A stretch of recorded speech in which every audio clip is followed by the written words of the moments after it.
All right, folks. So we're going to start once things get going here. It's definitely time for world politics, and we've got a lot of things going on in the political landscape. And I've got Sasha Star with me. I'll see who else joins us as well. I know that a lot's still being talked about in terms of the government shutdown here in the U.S. And Pam Bondi is accusing Senator Blumenthal of lying about a military service during a heated hearing. So definitely that's something going on, and she won't answer questions about Epstein or the National Guard and other things as well. So definitely there's a lot going on in that space. I actually went out earlier and voted because it is definitely time for local primaries here. It's the election day here in Durham, North Carolina, and all along those lines, the general election will be held, of course, on November 5th in an off year election. But this was the primary to narrow down the field and all along those lines. And U.S. envoy Steve Witkoff and Jared Kushner are heading to Egypt as Gaza ceasefire talks continue.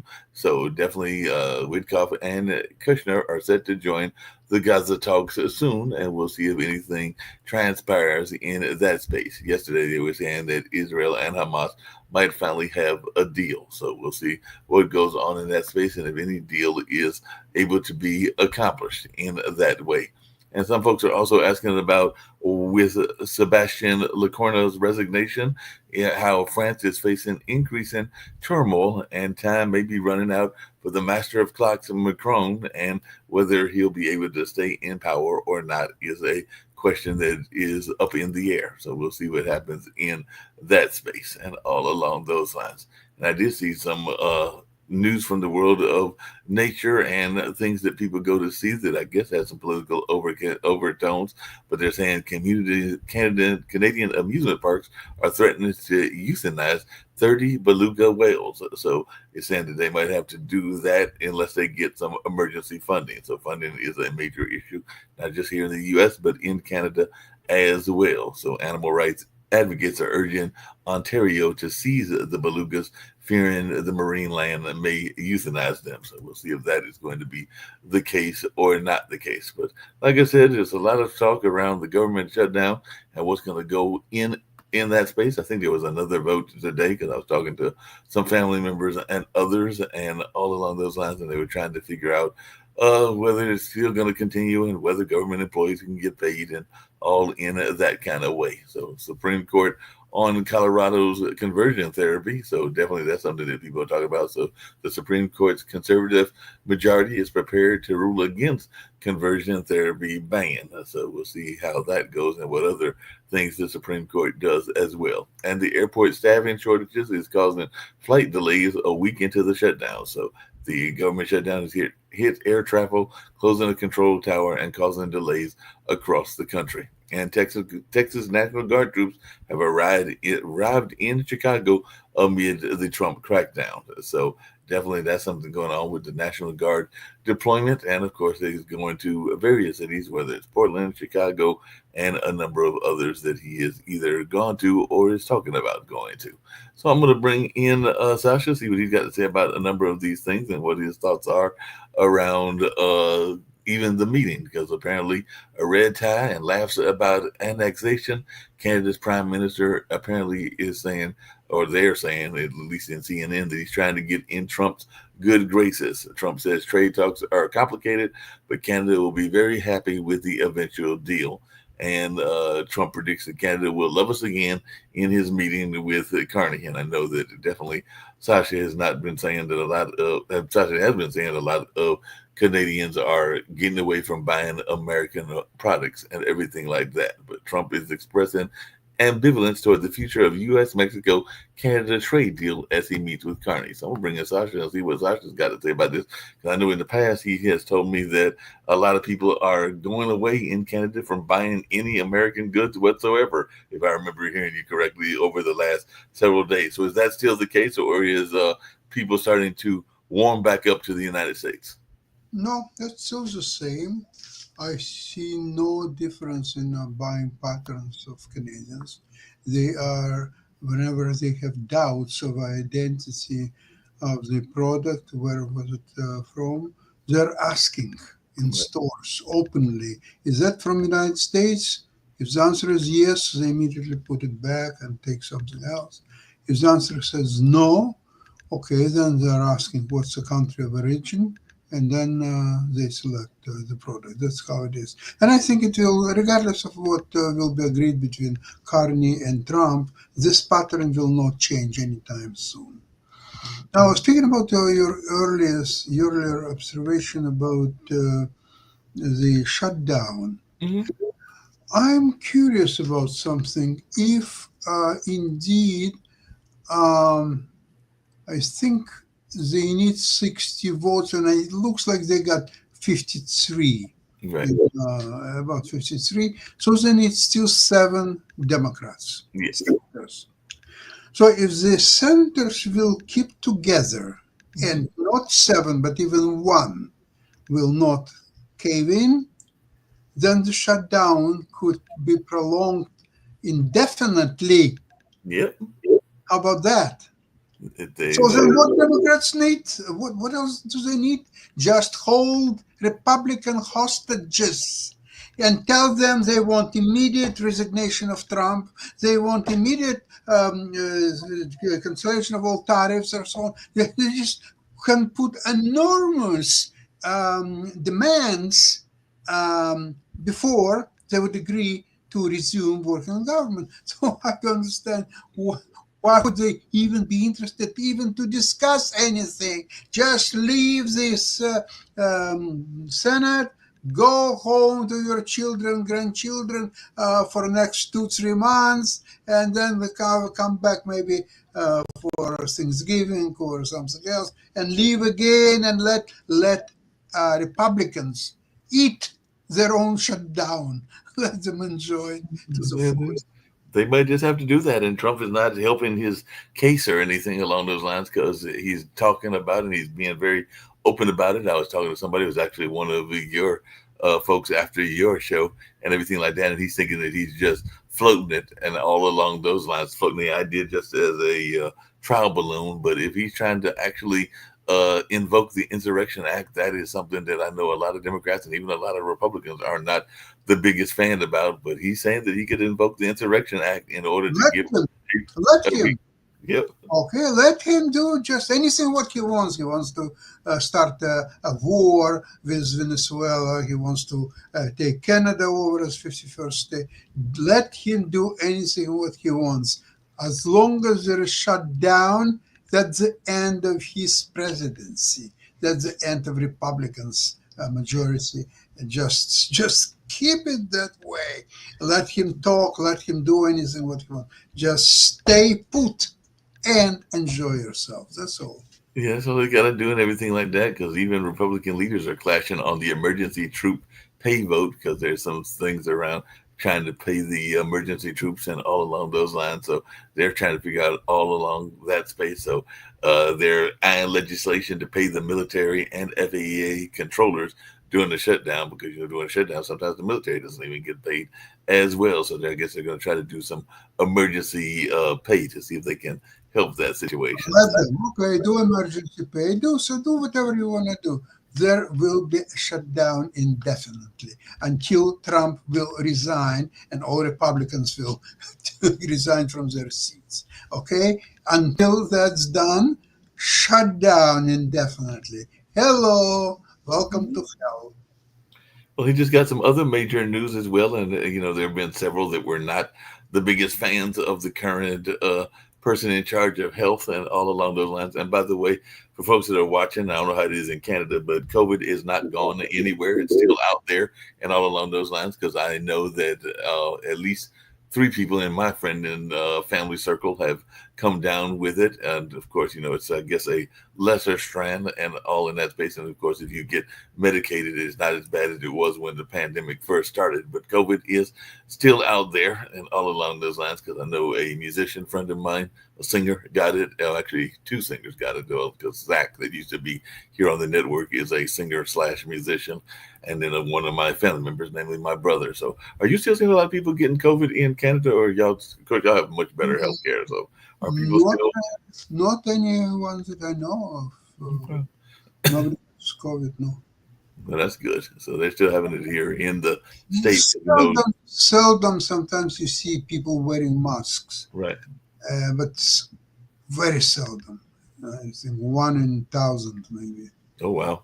Yeah, Yeah. well, six former surgeon generals are sounding the alarm on RFK Jr. because they're saying he's endangering the nation's health here in the United States. So definitely, psychiatrists are even calling for him to be replaced as the health secretary. So some people are wondering about his own mental health, and I've heard people wondering about the mental health of President Trump as well. So, what is your take on that? Do you think Trump is all there, or does he have some mental issues? We know he's been a bad businessman, but do you think that he's all there?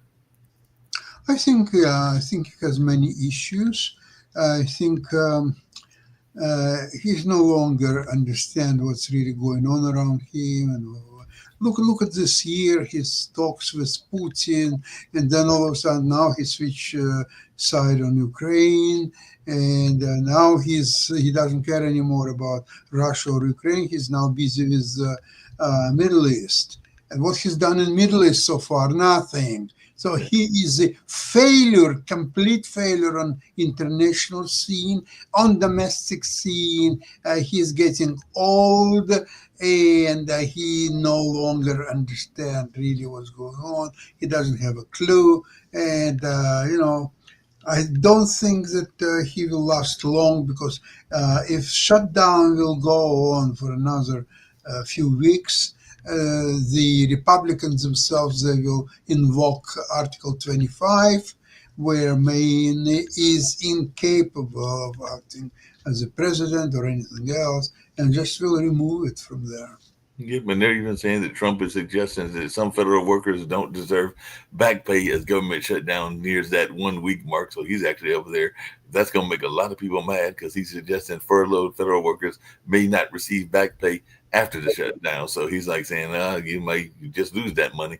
And we know from various shows here on the network, including David Walker, that a lot of people can't survive and don't have enough money saved up to even survive a week, or in some cases, even a day and everything like that. Because a lot of people don't have the savings that they should have. Because I think they say you should have several $100s and several $1,000s set aside for emergency. And a lot of people don't have that in their bank account or at their disposal and everything like Even they put aside $2,000 here and there, why do they have to touch their life savings?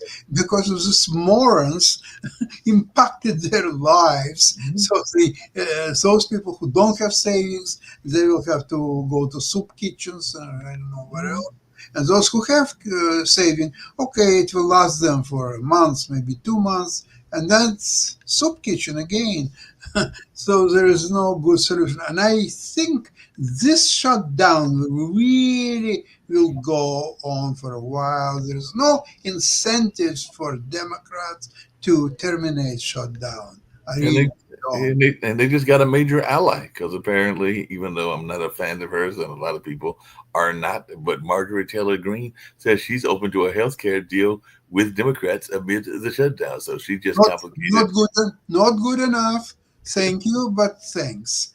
Trump resignation immediately, and then we'll talk to you. She, Okay, bye bye. they're not going to talk to you unless you do that whole shutdown and everything like that. What's your take? Because I know we talked about it, and it's already evening time. It might be early morning now in Israel and everything. But I guess that Steve Witkoff and the Trump's son-in-law are over there now. So are they good negotiators, or do you think that they're going to be able to talk to these folks in Israel and with Hamas and actually get a deal closed on this, the anniversary of that horrible attack 2 years ago and everything? But they're saying, even the New Yorker is saying that Israel and Hamas might finally have a deal. But I don't trust Trump's envoys and Trump's people. They might find a way to market to mess it up. So, what's your take on these two as negotiators as they head to Well, Egypt? first of all, 2 years ago, exactly today, Right. happened incredible atrocity, something that you can, the biggest slaughter of innocent Right. Jewish people, children, women, since the Holocaust. And Well, there were a lot of talks even on our show if the punishment of uh, Hamas, the Palestinians, is that proportionate or is it too much or is it not enough? It's not the point. The what's happened 2 years ago, you cannot replace it. You cannot recover. You cannot um, get it back one way or another. It doesn't mean any whether it will be a monetary compensation or it will be killing of what 5,000 people, 50,000 people, half million people. It is not a math. It's just what's happened 2 years ago. This is in a kind of in a class by itself. It's incomparable to anything. So to figure out what is the right retribution for that, I'm not ready to comment. Although once couple once after that happened, I think I said it on one of our programs that I believe that the right number is 2 million Palestinians. Not everybody would agree with me, and look, it's not going to happen anyway. So it's not even worth discussing it. But what's happened right now is that peace came too little, too late. This peace nobody wants anymore. There is no place for peace. And with the negotiators like Kushner, who negotiated in the first Trump's cadence and got rich by $2 billion from Arabs to manage their money, and Vitkov, who is a useless, you call it what, diplomat or a real estate developer, whatever he is, going back and forth to Moscow and back to Middle East and back, and then married to Moscow again and so on. Where are the goods? Where all these travels? What are they producing? Okay, if he pays for his tickets, okay, let him fly back and forth.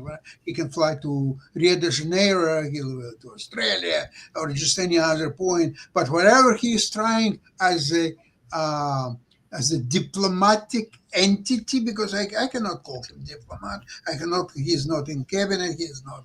He doesn't have any position Mhm. anywhere. So as a private, okay, so he's a private real estate developer. He went to Moscow once, twice, three times, four times, five times, 17 times, 25 times. Where are the results? Zero, none. In fact, I'm scared that he misinformed Trump by telling him all those Putin lies and saying that, oh, yeah, Putin is ready, yeah, it's any time now. He just misinformed Trump. And Trump wasted 8 months of his presidency while Ukrainians were fighting heroically against Russian invaders. Putin was playing Trump like a little yo-yo. Finally, maybe it's over. Now with It the could be Middle over. East, It could be what? over. I know you're not a big fan of it and everything, but a lot of people, and we've been talking about Gen Z and everything like that. But and I know in the past you've said that maybe they're being paid by different folks, whether that's Hamas, whether that's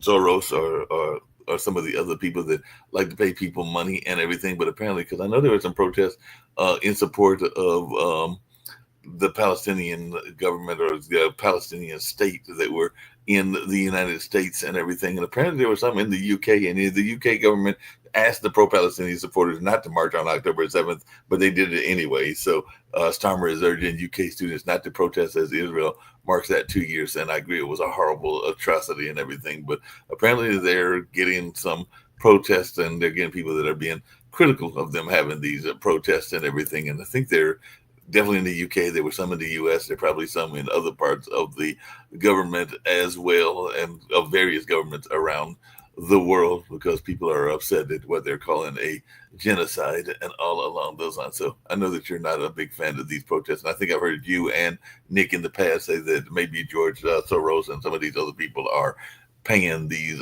protesters to protest because, as a lot of people say, students are supposed to be studying, but apparently these students are not studying; they're protesting. So, what is your take on this notion of these Any protesters going on. any evidence known to you that Soros or maybe somebody else paying the protesters? I don't have any evidence, but I've heard people Why speculate that. people speculate? You know what? They can go and fog themselves, really. There's all sort of speculations. However, I want to tell you something. Of course, the times are different, and England today is different than it was in 2001. Right. Because when it happened, 9/11, I many times said that I was with two of my friends in London. Mhm. And we stayed there for 5 days until the flight resumed in North America. You know, any person on the streets of London who looked like a Muslim or Arab or anything, they were immediately put into the police car and taken out from the streets. They were not allowed even to appear on the streets, never mind the protests or anything like that. They were just taken out of the streets and handcuffed, and taken to the police stations. That was happened in London in 2020, in 2001. 2001, shortly after 9/11, not the same day maybe, because it was already around 3 o'clock in London when it's happened. So maybe it started the same day. I'm not sure. But next day, for sure, there were like, you wouldn't see any most of the streets. Yeah, but Sasha, I mean, the same thing could be said about folks that actually looked homeward like you and everything like that after World War II and everything, where they detained Japanese citizens and they detained citizens that looked German or from Eastern Europe and all along those lines. So, are you saying that that's something that they should continue to do in this year and time, or are you just saying that that was a historical observation and everything like that? Because there was a time that people literally would have done the same thing to people that looked Eastern European or Japanese during the time of World War II. You see, there should be distinction. Japanese who attacked Pearl Harbor and started the war with the United States, they have to be distinguished somewhat from Japanese people living in the United States or maybe even born in the United States. The most important thing, how you see their relationship to the native Japanese people.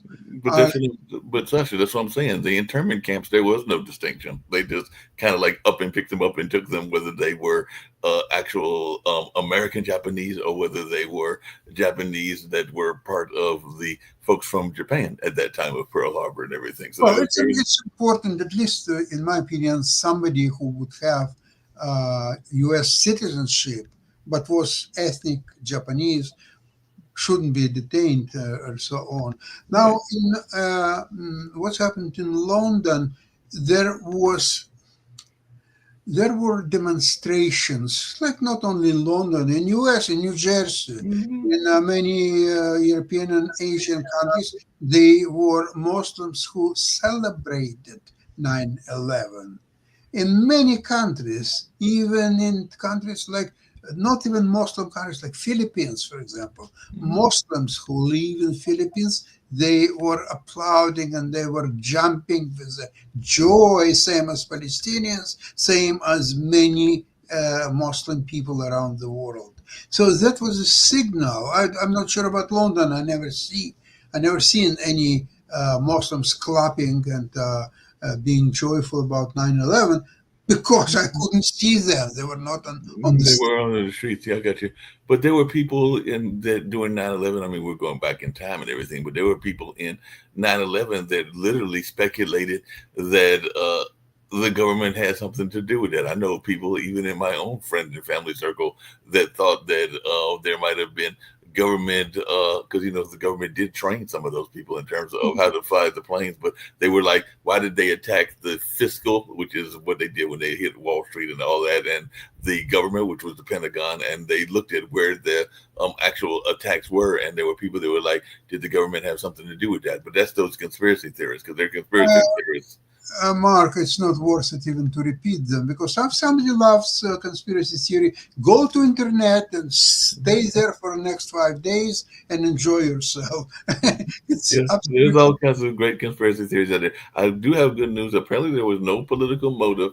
And it's sad because apparently, even in other parts, there are attacks on government officials. But the German mayor, the mayor-elect, he just recently got elected, was gravely wounded in a stabbing attack early today. And Merz, who is the leader of Germany, condemned the heinous attack, but they are saying that there was no political motive in this mayor's stabbing. So apparently, even though he was elected and there is fighting for his life after this stabbing attack, they are not trying to put it on either Jews or Muslims or animal rights activists or anybody. They're just saying that maybe it was somebody that was mad at him. Maybe he okay. tried to So steal there his was joke. okay. So there is no motive. That's what the Right. people want us That's to what they're believe. saying. Okay, no motives. He was stabbed. Okay, hell with him. Speedy recovery. Bye bye. What else to discuss then?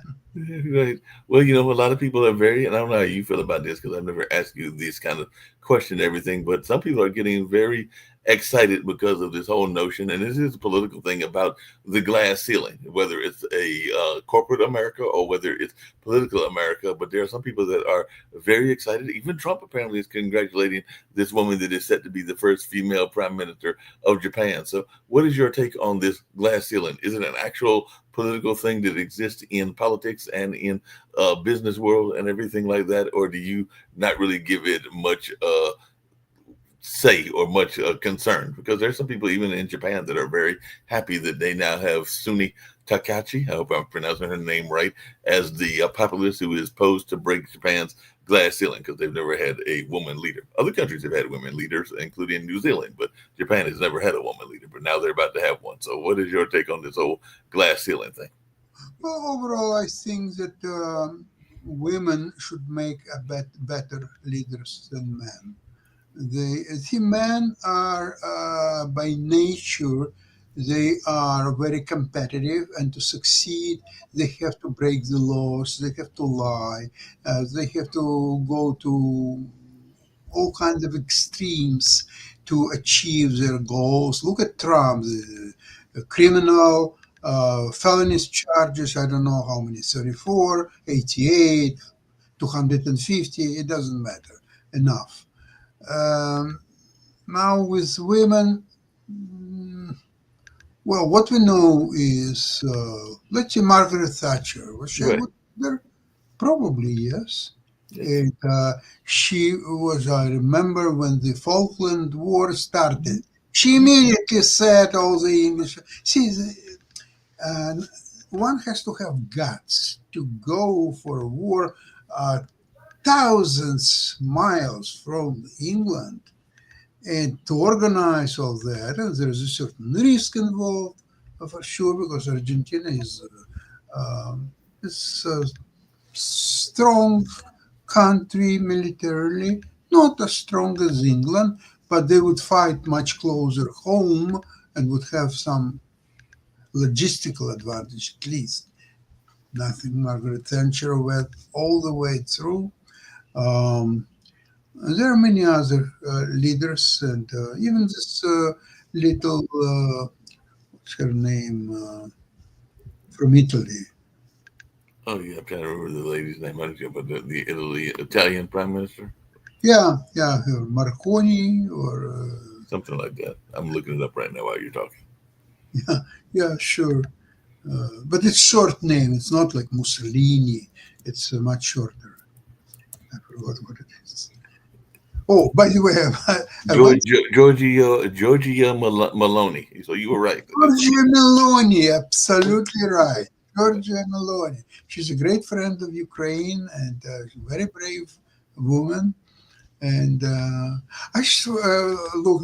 I'm following soccer, European Mhm. soccer, and there is the one team in Italy Mhm. where the right defender position there is a name by the name Mussolini. Oh, wow. He is either um, Grandson or great grandson of the. great grandson of Benito Mussolini. Yeah, Wow. Wow. and supposedly he's playing not so bad, and he wants to progress not because of his last name, but Mhm. because of the merits of his wonderful soccer playing skills. Yes, because he's got the skills and he can do it and everything. We'll actually wrap this one up fairly shortly. This will be one of the shorter ones and everything. But before we wrap it up, I did have a quick question for you and everything, and it's tied into the women as leaders. What is your thought? Because you served, because it was mandatory for anybody in the Soviet Union to serve at least 2 years. I think you told me and everything like that. But what is your thought around military leaders of countries? Because you mentioned that women can be better leaders, but there are a number of countries, whether it's Madagascar or some of the countries in Africa that or even Asia that have military leaders as their president. So do you think that military leaders make good presidents? I mean, here in the United States, we had Dwight Eisenhower. He seemed like he did a good job and everything. But what is your take on military leaders as the leaders of their respective countries? Well, Trump proves that you don't have to be a military leader to be overall a very good leader. Mhm. He's just as good as how does he likes to say, you'll have the leader as you never seen before, and he's absolutely right. Nobody ever seen a leader like Trump. It's 100% sure. Um, in Africa, sometimes even um, if you have a habit of eating other men alive, you might be a good leader because each day you will have less and less enemies fighting you. Yeah, They will be in your stomach sooner or later. yeah, there So we is. are good leaders, probably. Yeah, but hopefully cannibalism isn't that big a thing in the world. But I know that there are people around the world, including some probably in Europe and other places, that practice it and everything like that. I mean, shucks, we had a famous cannibal here in the United States. It was actually there when I was in school in Milwaukee. Fortunately, I don't think I ever walked by his house, or if I did, he didn't think that I was appetizing, because definitely there was that famous case of the gentleman from Wisconsin that was known for eating young people and all along those lines. And I didn't even realize who he was, because I think they arrested him after I had graduated school and everything like that. So, like I said, if I walked by him, maybe he just said, he doesn't look appetizing enough or something along those lines. So I can be blessed that he did not find me appetizing and tried to entice me into his house, which is where he cut up his people and everything along those lines. So, yeah, there are people that practice that lifestyle, but I am not for it. You need, you need extra, or maybe extra one or two refrigerators, because if you cannot eat it all at once, so you stock it in refrigerator or refrigerators and eat next day, two, three, maybe.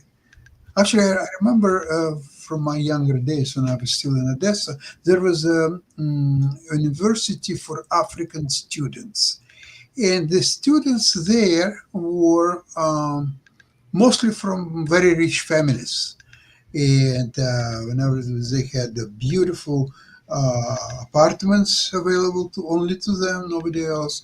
They were studying Marxism, Leninism, and other useful stuff.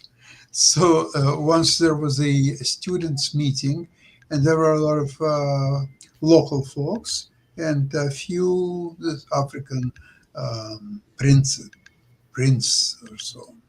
So they were discussing the merits of happy socialistic family. So it's husband and wife and two, three children maybe, and so on, and how these families are happy or so on.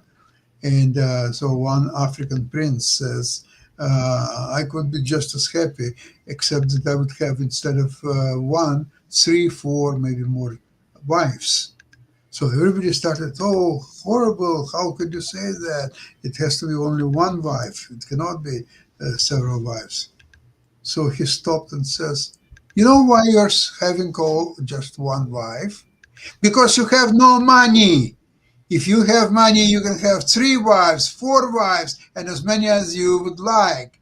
And the discussion was over right there. No, that's very true. I was actually watching Whatever, which is another podcast. It's a popular youth-oriented podcast, and they were talking to some young women and everything like that. And that was something similar, because they were asking the women what they wanted from their men in their lives and everything like that. These were young millennials, maybe Gen Z and everything, and they were putting out figures like 100 million and things along those lines. And one of the ladies said that she might not even have to give up the sugar and everything like that because she was a master of finesse. So she was thinking that she could finesse the gentleman into giving her all of this money versus having to give up some of the goodies and all along those lines in terms of sexuality. So she said that she might not even have to give up the sugar because she was quote unquote a master of finesse. So she was going to finesse the rich guy out of his money. And there have been people that have been finessed out of their money. So she might have been partially right. But yeah, they had some very uh, interesting ambitions in terms of what they wanted to succeed because they said that they needed somebody that was in that millionaire, maybe even pushing billionaire class. And they didn't really, I mean, they were attractive women, but I don't know that they were offering much to him, whoever that dream man was, and everything like that, other than uh, their looks and maybe a little bit of charm. They all claim to be smart, but just because you claim to be smart doesn't mean that you're actually smart and everything like that.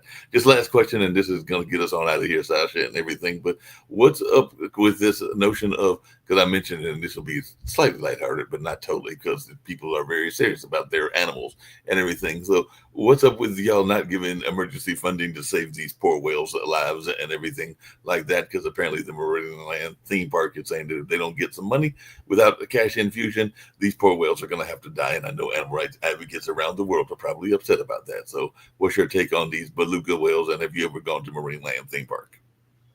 I'd say that a lot of men and women are dying around the world, and Well, children as well. And I would propose to worry about those before animals and exotic animals and whoever else. I agree with you, and but you know, you got a lot of animal rights activists that are very much upset about the animals that are dying because they want balance in the world and everything like that. So they're upset about the whales, they're upset about the crabs. You even got some people that are upset about the fish that are being caught off of like the European coast. Mark, whatever they think, they have entitlement to think the way they want to think, but I don't want Yeah. to know or hear about that. My life is too busy to worry about people who worry about some animals or some other useful stuff. Okay. Fair enough. Well, on that note, we're going to get on out of here. We've been here for about 40 minutes, and we've got another show that'll actually be dealing probably with some African history because that's what the St. Cia Academy does at 6. But I got to get her all situated and set up. So we'll end a little bit early since it was just you and I today. And they don't mind if we end at the like 40 or 45-minute mark. So I think we'll end now and everything like that. So I will see you on World Edition tomorrow and everything like that. And I know we've got Modern Investment tomorrow as well. I'm sure y'all will be talking about gold and some of the other investment things that are out there. So we'll At see one you o'clock. at Yeah. 1 o'clock.